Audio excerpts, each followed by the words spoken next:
Wondering if you could brag on Ross Stripling a little bit. Going tonight, 3-0 so far in the year. This is a guy that is constantly fighting for a spot in the starting rotation, but has really proven already to pay great dividends for you guys this season. Yeah, he's been great. I think he does a great job of, mixing in all his pitches and getting ahead of hitters, working fast. And, as a defense, we appreciate that. And I think he's added a changeup that's been working really well for him this season. So, that's been a big addition to his arsenal. And I think his sliders got a little more depth on it, so that's been very effective. And, he's been outstanding for us. And, we're happy. I know he's been in a position where he's kind of gone from the bullpen to the starting rotation, but, he's been great for us as a starter. And I think, we're happy to have him on our team. How would you describe this Padres team that you guys have seen so far this year? A little bit different in terms of perhaps more competitive this year than in years past. Yeah, they're an exciting team. They have some good young players. They play with a lot of energy and passion. You can see from some of their guys like Tatis, and their new guy Grisham. They're definitely. We've had some really close games with them, and it's been a competitive back and forth series last time and then that game yesterday. So, it's fun playing against them, and, it's going to be a battle throughout the year, I think. How has the lack of video use within the game affected your preparation at all, if it has? Yeah, it's a little different. You don't have access to all the video stuff you might have had in the past with the angles, and it might be harder to study your swing and the mechanical side of that. We found ways to be able to do it without using like a community computer and stuff. But yeah, it's a little bit different, especially in game. If you in the past, you might be able to make some in-game adjustments or go back and look at video of your at-bats and see, what the pitcher's doing to you, or if you want to look at a mechanical thing in-game, you can, and that's not available now. So it's a little more like it reminds me of a minor league game. Going back, it's been a few years, but, we never had that available to us coming up in the minor leagues. And, you're instead of going and looking at every at bat you take, you just stay in the dugout and watch the game and trust what you feel. Is there something a little freeing about that? Yeah, I think it can be. It depends on how things are going for you at the time. Yeah, if you're grinding, there might be something you want to look at, but if things are going good and you're swinging it well, then yeah, it's kind of nice just to not have to nitpick at every little thing on video. Great. Thank you, Chris. Next question is from Dave Vassay. Go ahead, Dave. Chris, do you feel like yourself and maybe some other players have had to shake off the rust of the start and stop and quick ramp up? No, I think if anything, the extended off season probably helped a lot of guys.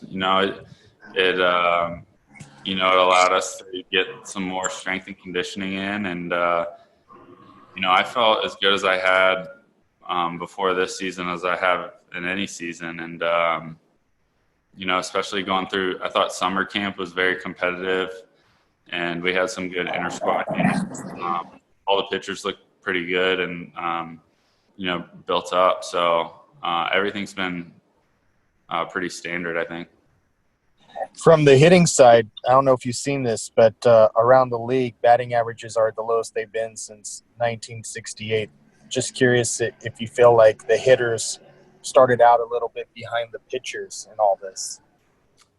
Yeah, I don't know.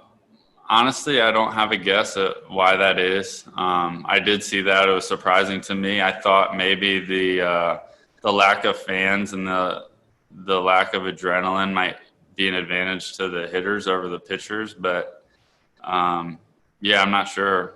I couldn't tell you why the numbers are down. Thank you. Next question is from Jorge Castillo. Go ahead. Hey, Chris, just wondering, just as someone who plays different positions and has to get work in at those different spots, have the protocols, the limited time you can be at the ballpark affected your preparation in any way? Getting time at just different spots in terms of preparation for games? I think we're probably here a little. I would say I'm here like an hour later than I would typically be.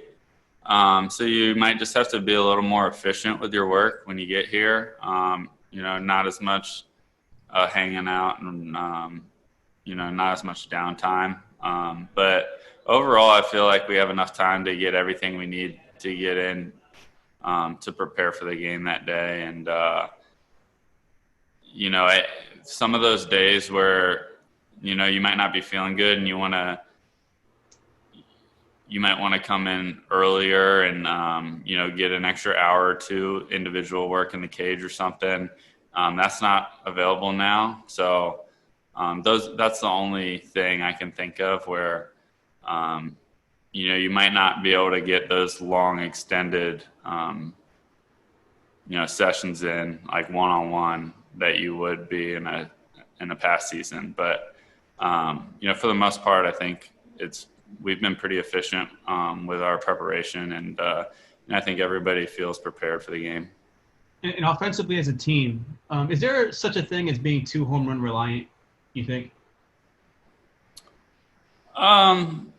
Yeah, and I don't think we think about that as a team. I know we have our offense, we do produce a lot of runs via the homer, but, I think that's kind of an end result of, having good at bats and working counts and then them making mistakes. So, that's not something we really stress. We're just trying to make the pitcher work, have good at bats, and especially when you're facing some of those top end of the rotation pitchers, you're not going to be able to slug your way to a win every time. You're going to have good situational hitting and good at bats, and if you run into a couple, then great.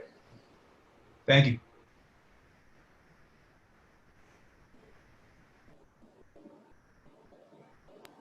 Next question is from Bill Plunkett. Go ahead, Bill.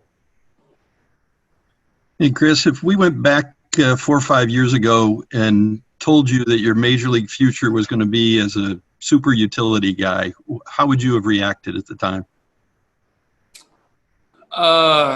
Yeah, I was always a shortstop at heart, but if you told me I was a super utility guy for the Dodgers and we're, competing for a World Series every year, 5 years down the road, I'd probably be pretty happy. I'm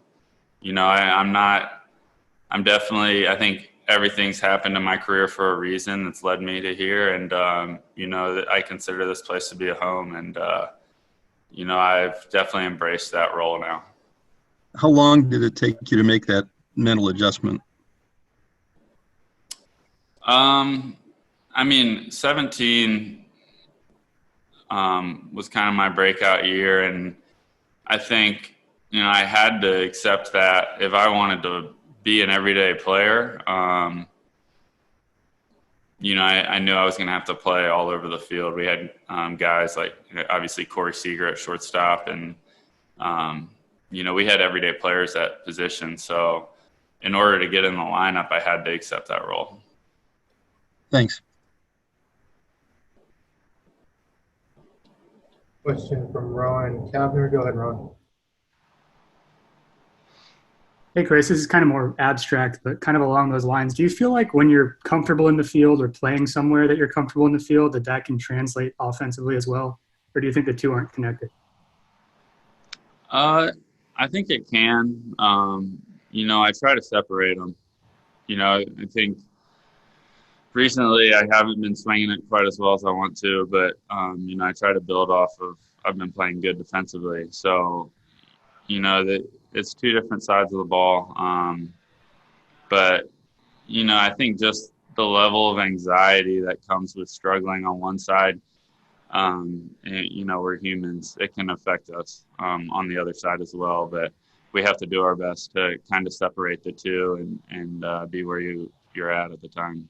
And then kind of along the lines of that slow ramp up, were you surprised at all to see how good the pitching's been around the league? I mean, even on your team, you have guys like May throwing 99 and Kershaw's velo ticking up. And I mean, are you surprised at how ready the pitchers have been given how strange the break was?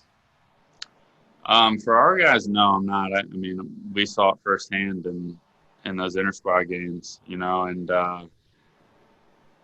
I think a lot of those guys did the right things in the off season and probably used that extra time to their advantage. I know some of the guys were doing the driveline weighted ball program, and that has really helped them. So, just speaking of our pitchers, I don't think anybody's surprised. We know the talent we have, and they've definitely lived up to the hype. Thank you. We got one more question from Kerry Osborne. Go ahead, Kerry. Hey, Chris, the in-game experience without fans is obviously pretty odd, but do you have a greater awareness of kind of the videos and the music, and is there a greater appreciation for that keeping the energy level up? Yeah, I think it's actually been pretty good. Some of the games have still been exciting, and I think they've done a good job of implementing the crowd noise into the stadium and trying to keep the energy level up as much as they can. There's definitely some periods in the game where it feels like a practice game, and you kind of have to build that energy yourself in the dugout or on the field. But I think they've done just about as much as they could possibly do. Thank you, Chris.